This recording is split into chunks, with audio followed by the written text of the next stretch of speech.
I'm Edward Gonzalez-Tennant, lecturer in anthropology and a historical archaeologist here at the University of Central Florida. I'm going to be giving you a version of the talk I gave as part of the Distinguished Speaker Series that the College of Science here at UCF put on. And so, of course, what I'm talking about is my research in Rosewood, which has been ongoing since 2005. If you're not familiar with Rosewood, it's located in Levy County in northern Florida. And the topics I'm going to talk about today are sort of broken into three parts. So we'll start with a basic history, kind of what is known in Rosewood, its development, but also its destruction.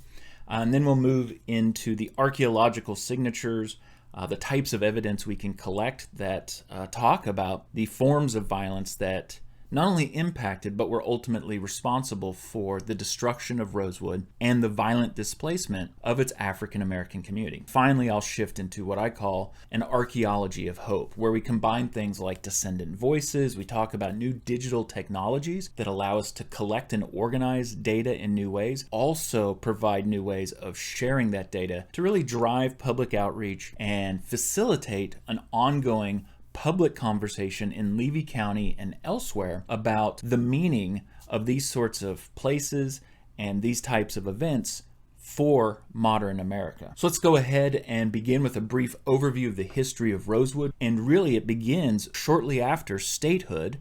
And so by the mid-1850s leading up to the Civil War, you have primarily white settlers arriving in the area that would become Levy County. The first cross-Florida railroad is completed on the eve of the Civil War in 1865. This connects the Atlantic Ocean at Fernandina Beach with the Gulf Coast at Cedar Key. Now, following the Civil War and the repairing of that railroad, we see rapid growth in the area, right? So Rosewood has become connected to different trading routes, sea routes with Cedar Key, but also the national rail network through Jacksonville. And by the 1890s, that growth has been so productive that it's largely exhausted a lot of the natural resources that made this area economically viable in the decades prior to that. So in the 1890s, you see something of an economic slump in Rosewood. By 1900, as those natural resources are replenished, you also see a flip and a growth in the African American population of Rosewood, which had been present since at least the 1870s, so that by 1900 or so, the vast majority of Rosewood's population is African American. This prosperity continues to grow until the 1910s and teens, when a sawmill is built in neighboring Sumner, located about 1 to 2 miles southwest of Rosewood along that railroad. And that sawmill creates a company town, but it also sort of extracts wealth to that location. So you actually see Sumner beginning to economically eclipse Rosewood. The post office, stores, train depot, and so forth relocating from their historical locations in Rosewood down that railroad. And then, of course, the 1920s, you sort of see economic growth continuing in Florida. So this is the stage that we find ourselves in 1923. And of course, this is when the week-long episode of violence that has become known as the Rosewood Massacre or Rosewood Race Riot, or if I have referred to it, the Rosewood Pogrom, begins on January 1st, when a white woman reports an attack against her person in neighboring Sumner. Now, Fannie Taylor, as oral histories and other research has shown, likely fabricated the race of this assailant. She was assaulted, but it's likely that she was actually assaulted by an extramarital lover. So what happens, of course, immediately, this is escalated by the sheriff and local citizens who become eager to find this assailant. And Sheriff Walker sends an African-American man named Aaron Carrier away because he had had issues with some of the local whites years previously. The deputized group that initially starts searching for this assailant grows, moves along the railway towards Rosewood from Sumner. And of course, the first house one would encounter along that route is the longtime home of Sam Carter. Now, the deputized group, which had grown into a mob relatively quickly in a matter of hours, apprehend Carter and interrogate him. And he's unable to tell them where a black assailant had gone, although it is likely that Sam Carter did take somebody out of the area and likely did so because he and this person who he took out of the area were both Masons. And even though black and white Masonic lodges were segregated, they did often honor those connections at this time period. So the white group is unable to get the answers they want out of Sam Carter. So they end their interrogation by hanging him by the neck from a tree. And as he increasingly cannot answer their questions, they eventually become so frustrated that one or more of them unload several rounds of ammunition into Sam Carter's body, and his corpse is left on the road where it's discovered hours later. Now, over the next 2 days, violence actually ceases in Rosewood. Why did it stop for 2 days? Well, it turns out that an enormous amount of rain moved into the area, a storm lasting the better part of 2 days, and dropping the equivalent of 1 to 2 months of rain in those 36 to 48 hour period, effectively trapped everyone at home. By Thursday, at least some whites, likely seeing the events of Monday as anticlimactic, return to Rosewood, specifically attack the carrier home, and we'll return to this and talk about why these names are important. It's going to tie in where they're located in Rosewood. And it's going to allow us to address some really uncomfortable questions about the quote-unquote madness of crowds during these sorts of events. A pitched gun battle ensues at the carrier home. Many black residents in Rosewood begin to flee. Buildings are burned. An elderly Lexi Gordon, who had been hiding under her house or in her house for many hours that day, who attempts to flee, is gunned down. So that by Friday morning, two brothers who take a train out of Cedar Key rescues women and children. They thought if they allowed black men on the train and were stopped, that violence would resume, but they felt comfortable that they could get women and children to nearby communities. James Carrier is lynched in the cemetery when he returns to bury his mother and brother who had died previously at that gun battle at the Carrier household. Sheriff Walker notifies the governor that it's all taken care of now, nothing will happen, and the governor promptly goes on a 3 or 4 day hunting trip. That matters why he left. By Saturday, violence had continued, so that Saturday and Sunday, 100 to 150 or more whites began the systematic burning of every black-owned building, structure, home, business, and so forth in Rosewood. This mob is reinforced by members of the Ku Klux Klan who drive to the area from Gainesville, where the previous weekend, one of, if not the largest Klan rally in the Southeast had taken place, corresponding with the New Year's holiday. Some of those individuals, as they drive towards Rosewood, shoot Mingo Williams in the head, and so he is also considered to be one of the victims. So with these 6 African Americans and 2 whites who were wounded and later died attempting to force their way into the Carrier home, we have a historically verifiable death count of 8 individuals. A little over a month later, the state convenes a grand jury to investigate what had taken place, because Rosewood, of course, received national attention and press all around the world in the weeks prior to this. That grand jury finds insufficient evidence and actually cite a well-known saying. Basically, this violence all occurred at the hands of persons unknown, which of course is impossible. That's what the grand jury finds. And curiously, the grand jury records have been lost and never relocated. So a lot of evidence that would have been collected for that investigation is no longer part of the historical record. So when we talk about Rosewood and its destruction, this is of course part of a much broader history in America.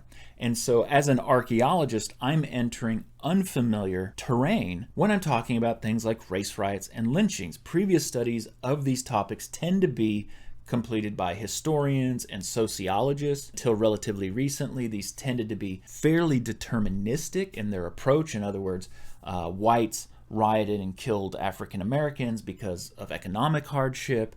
For me, these sorts of explanations have always been too superficial. It's a big step to go from the price of cotton has risen and I have trouble paying my rent to every white in my community, or a significant number of us, will band together and systematically destroy and kill and displace our neighboring African American towns or members of our own community. In doing this research, a theoretical perspective that I drew upon coming from Black feminist thought. Intersectionality is this idea of the multidimensionality of violence, right? So I'm going to discuss this for a few minutes. Basically, where a lot of folks who research violence today understand violence comes in multiple forms, and these multiple forms work together to explain events like Rosewood, also connect events like the destruction of Rosewood to patterns of social inequality in the present. That means that these patterns that differentially impact communities across time and space can be illustrated historically,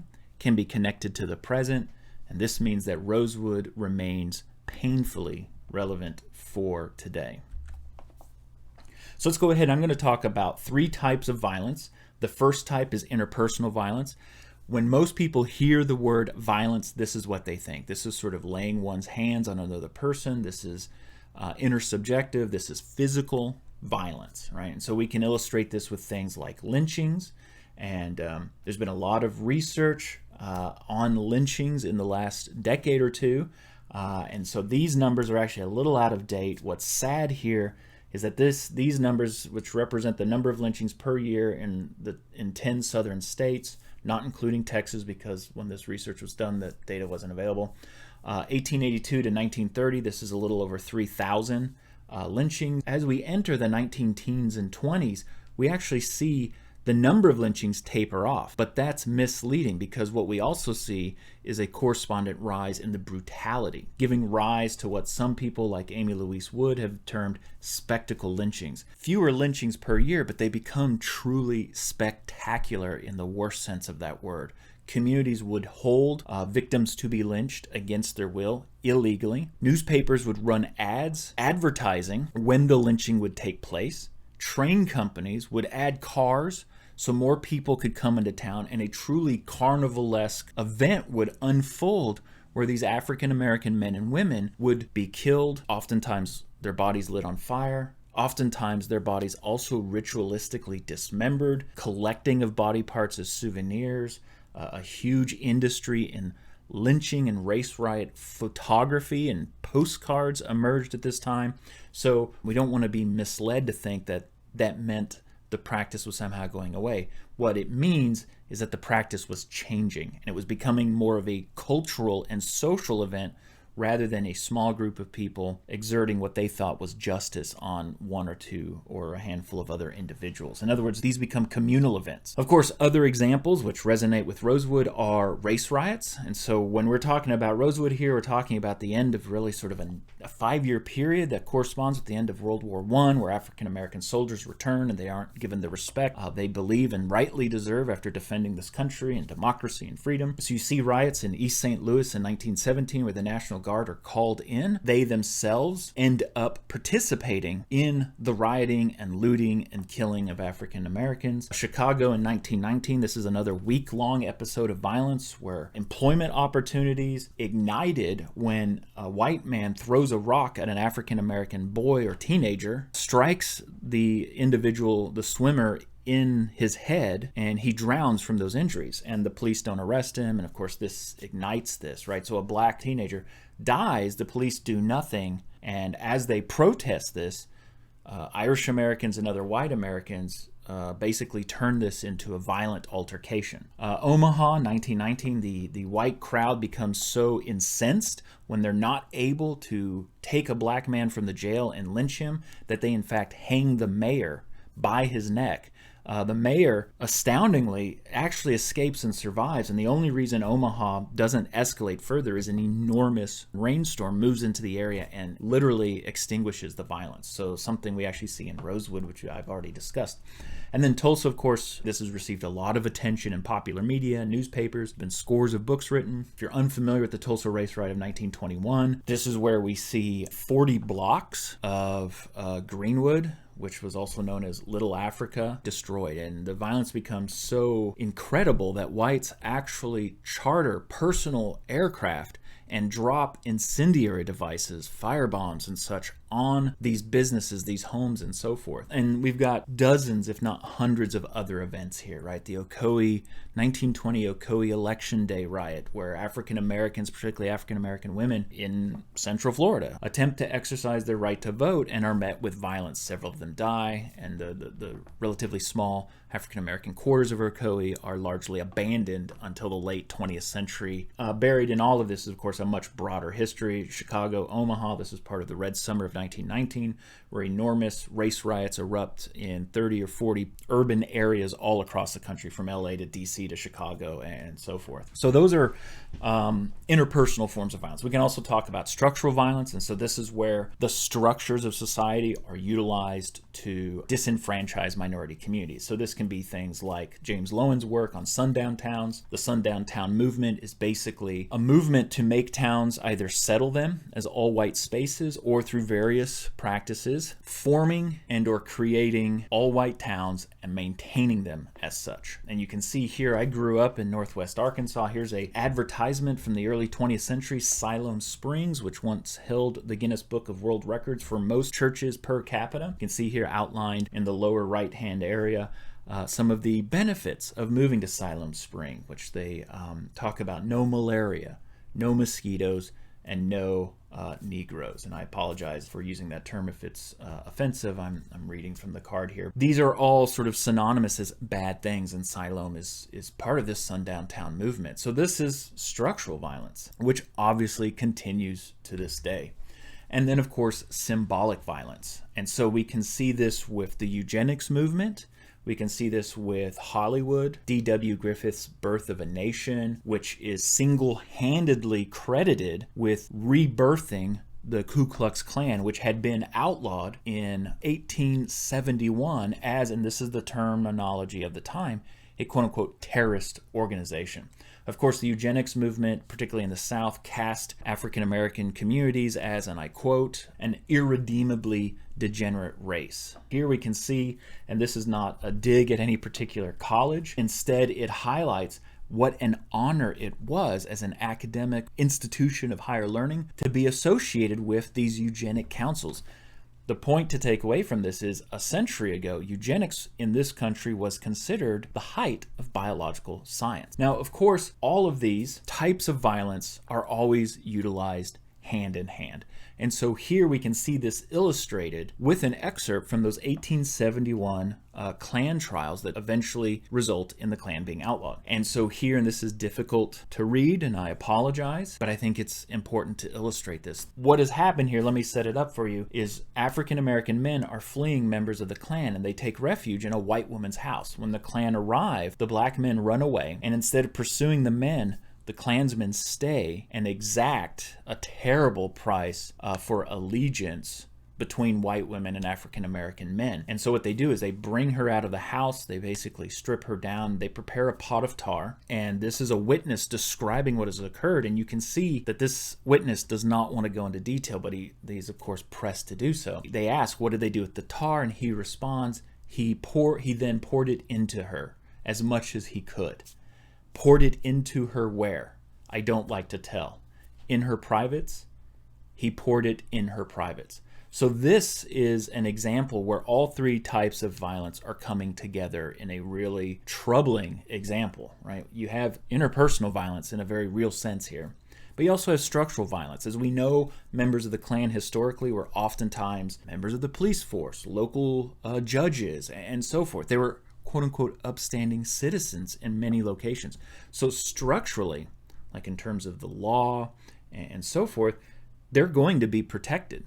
And then, of course, symbolically, this sends a clear message that not only will violence be visited upon African Americans if they, quote-unquote, get out of line, anyone who aligns themselves in support of African Americans are subject to the same treatment. So when we talk about intersectional violence, these are intersecting forms of violence. And we can think about them, and this is sort of the academic in me, right? Here we can treat these as assemblages. Here we can see three types of violence, each of which are assemblage, but all of them combined is also an assemblage of violence. They support a social hierarchy. Of course, they're much more complex and different types of violence are selectively chosen by social elites through a process of bricolage. In other words, what do we need to disenfranchise a minority community? Do we need interpersonal violence? Do we need new structural forms of disenfranchisement? Do we need to really try to drive home in their own minds that they're quote-unquote irredeemably degenerate through various symbolic practices? Or do we use that to sort of drive up support for in this case, anti-black sentiment with like Birth of a Nation, right? So all of these different processes can be cobbled together in different situations, and they are cobbled together by social elites. So armed with this perspective, I set about examining Rosewood's development and its destruction to help me better understand how events that took place a century ago connect to the present. So what I'd like to do now is start to shift and talk about the archaeology. Now, as a historical archaeologist, this begins with a lot of documentary work. So as a historical archaeologist, I tend to work with three types of data: documents, oral history, and then of course what most people would assume I work with as an archaeologist, artifacts. So I'm going to start with the documents here. We have no maps, no city directories. Rosewood was never incorporated. It's a rural location. Understanding who lived where requires an immense amount of research and primarily going through historical properties, historic deeds, and reconstructing the metes and bounds. So reading, in this case, thousands of historic deeds from 1870 to 1930, reconstructing the metes and bounds of 400 or more of these properties over that 50-year period to give us an idea of the social landscape, who lived where, who owned what, and so forth. This is, of course, a form of archaeology in and of itself, right? And we call this documentary archaeology. It's a unique way of approaching the use of documents, tying them to space and place that archaeologists do, which may or may not differ from how historians would approach these documents. So we can look at one example here, and we can see a lot of information comes out of this data set. Right, so here's one, the McCoy farmstead. It's bought in 1900. You can see here sort of the census showing the people who lived in this home on 150 acres in 1920. And so in 1923, deeds show within a few months this 150 acres being bought at a rate of about $2.90 an acre. And then less than a year later, the new white landowners who lived in nearby Cedar Key subdivide this into 3 50-acre parcels, and they're able to sell each of those at a rate of $10 an acre. And that's really interesting. It addresses some previously held assumptions about why this race riot occurred. It was a land grab strategy, right? Run out African Americans, buy up their property, and profit. Truth of the matter is, almost every African American who owned property in Rosewood did sell it. Now, of course, as this illustrates, they all sold it for well below anything approaching a fair market value. But also, interestingly, we know some African American families in the area held onto their properties till the 1950s. So what's happening out here between the African Americans who do flee and do not return to the area, their properties, local whites, home sales, and so forth, is much more complex than a lot of previous research has suggested. Now we can also, once we've identified these sites using this computer mapping, right, this geographic information systems, this historical properties, GIS, it allows us, for instance, you can see here a historical property boundary corresponding with the Magnolia Lodge. So this is an African American Masonic lodge. You can see beneath that tree clearings that correspond to roads, the railroad, and the location of a structure. So this is one of the first places that I excavated, and we were able to relocate it to within a few feet using this computer mapping approach. And here we can see a couple artifacts that were found during these excavations. I think they're particularly emotive ones, right? We can see a 35 caliber bullet to the top there. We can see it deformed in sort of a very angular way, likely impacting a structural feature, the corner of a piece of wood or something. And then below it, we can see a patent medicine bottle. So these were very common in the late 19th and through the early 20th century. On the left, we can see these are the same kind of patent bottles, right? They were produced at the same factory, held the same sort of medicine. The one on the left was buried in a trash pit, maybe 20 or 30 feet from the foundations of where the Masonic Lodge was located.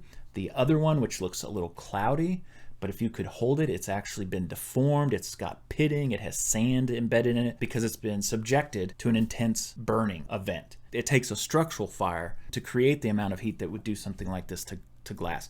So what we have here with our first excavation is we're able to hold artifacts and identify a specific event. We know that these artifacts were deposited and present during the first week of 1923, and that's exceptional as an archaeologist. So over time, we've continued to do research. Most recently in 2018, 2019, I had state funding. I took out University of Central Florida students. This paid for their housing, their travel. It also gave them hourly wages, so they got experience doing archaeology. And you can see here a number of other sites that we worked at during those 2 summers. And a lot of the work that we did during these 2 summers dealt with using ground-penetrating radar to locate unmarked graves. And so here is the Rosewood Cemetery. I'll talk a little bit more about that in a moment. All you can really see, the red circles or outlines here, are the graves that are visible, either because they have headstones, which is only 4 or 5, or they have very noticeable linear depressions.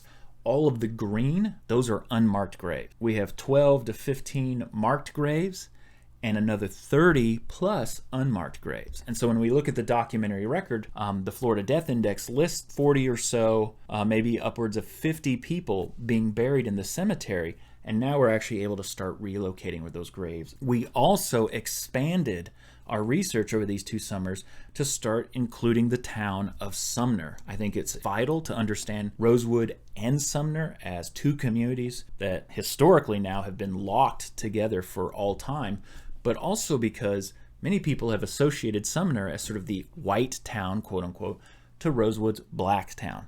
And that's false. We know that Sumner, from census records alone, was probably closer to 50% black and 50% white, all of them living in company housing, most of them working at the sawmill and so forth. So there's a lot of interesting stuff happening at these 2 communities. And here we can see use of various kinds of technology, ground penetrating radar. We have computer mapping. We still do, as you can see my students here, we still do good old-fashioned hand recording on paper forms because that just lasts and we need that record. But also we're using unmanned aerial vehicles, what we popularly known as drones, to collect low altitude, high quality aerial imagery. We're doing a lot of mapping so we can bring all of this data together. And at this cemetery, which has a little over 300 marked burials, the earliest dating to the 1870s, it's one of the oldest cemeteries in this part of Florida, we identified something like 77 unmarked graves. This is an active cemetery. That information is being used for the future planning of the cemetery. So this information is not only allowing us to tie Rosewood and Sumner together, it's also allowing us to give the local community something that they can use to manage, in this case, their cemetery, but manage their cultural heritage resources. And so we can represent this in all sorts of interesting ways. So here we have a video and animation. So the 3D models here, the ground surface of the Rosewood Cemetery was created using the drones and 3D scanning technology. The sort of domes you see here, red ones correspond to graves that are visible when you're there in person. Green ones are graves that were identified. And these domes roughly correspond to the unmarked graves. Of course, we can use this for all sorts of different kinds of public outreach. Again, we're doing 3D scanning of features, right? So when we talk about the events of 1923, John Wright was a store owner. He was white, and he protected many of the women and children in Rosewood. And here you can sort of see an explanation for that. So you can see John W. Wright, heroic father. Next to it is a crowd-funded, updated memorial that was placed in late 2019. I don't know when you might necessarily listen to this. But next to him is his wife, and next to her you see 3 burials grouped together. Those are their 3 children that died, I believe, during a yellow fever epidemic, and they all died within 2 to 4 months of each other.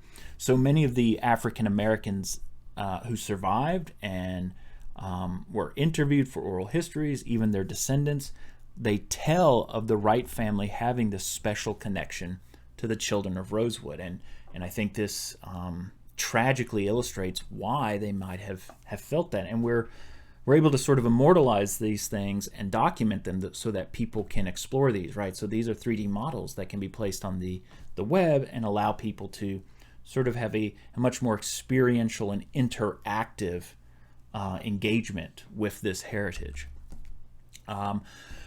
All of this information gets brought back into these computer mapping programs and allow us to address questions, right? A big question is a popular public opinion is that these sorts of events, right, were chaotic. In other words, we hear explanations like the madness of crowds. And so when we look at this map here, we can see these little white dots. These correspond to structures. They might be businesses or homes or industrial sites, all sorts of things.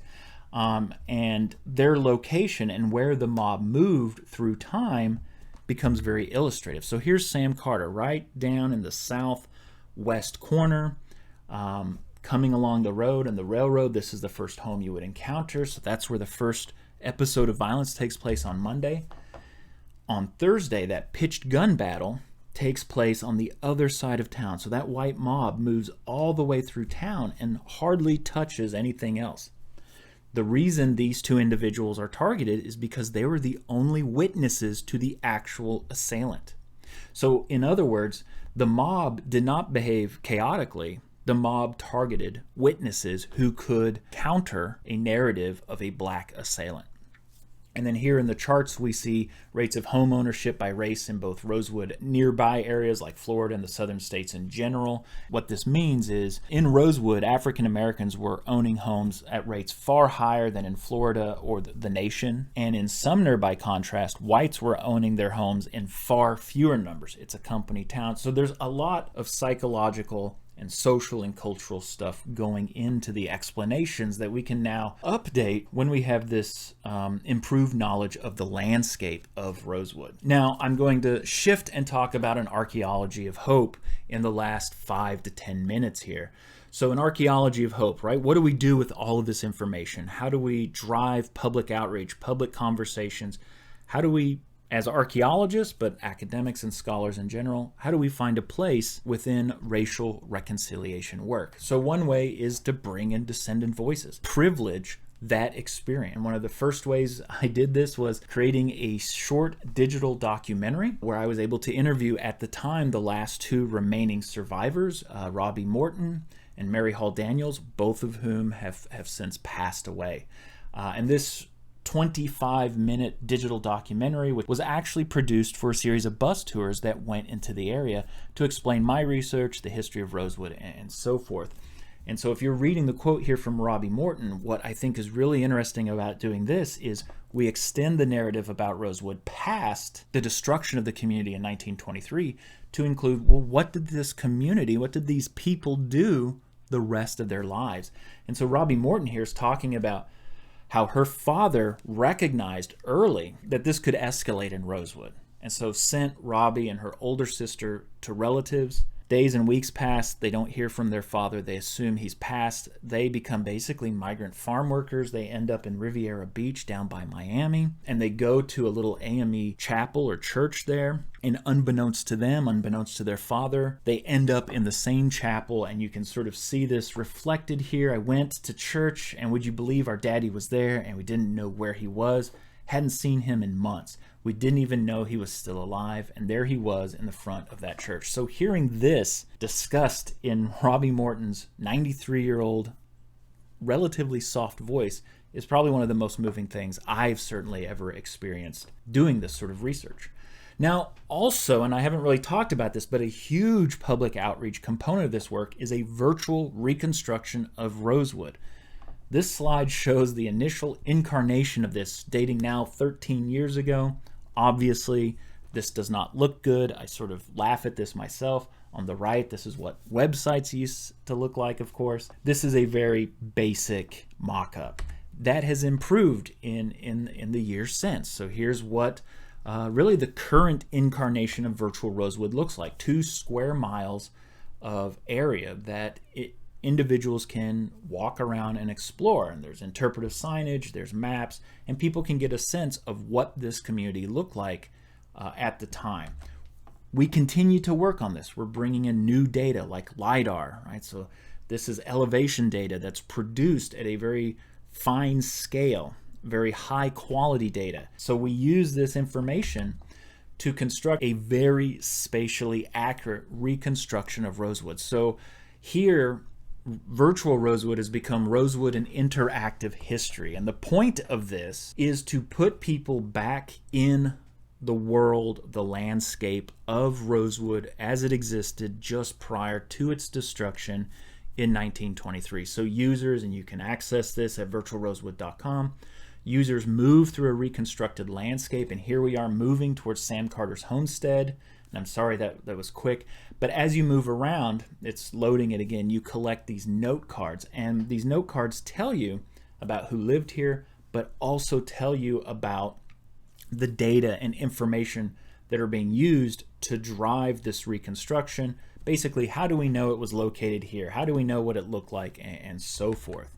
This is also with the state grant, another approach to public outreach that builds on that shorter digital documentary. We have now cut a 52-minute long full documentary. We have a couple more interviews with descendants left to do, and so we hope to be completing this in the next year or so. And basically, it talks about 15 years of research, the role of descendants, what archaeology and science can do to reveal new truths, new evidence about these destroyed communities, but also how we can update this and talk about the connections with the present through the voices of descendants and so forth, but also comment on or support, right, public conversations about reconciliation and so forth.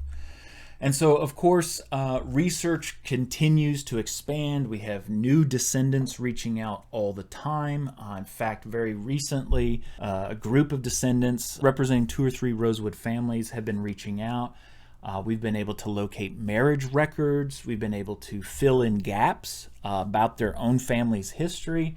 And in turn, they can provide, for instance, this image on the left hand. Some of these families left Rosewood before it was destroyed, meaning they took things like historical photos with them. So this is actually a picture from the Rosewood Cemetery in 1905 of a family burying one of their patriarchs in the cemetery. And so, this is really sort of a collaborative thing. We provide new information, descendants provide new information, and we're creating a rapport where the sharing is becoming much more common, and everyone involved is feeling much more comfortable about that, which in a situation like this, with an event like this, overcoming that discomfort and distrust that some people have for academics or strangers or so forth.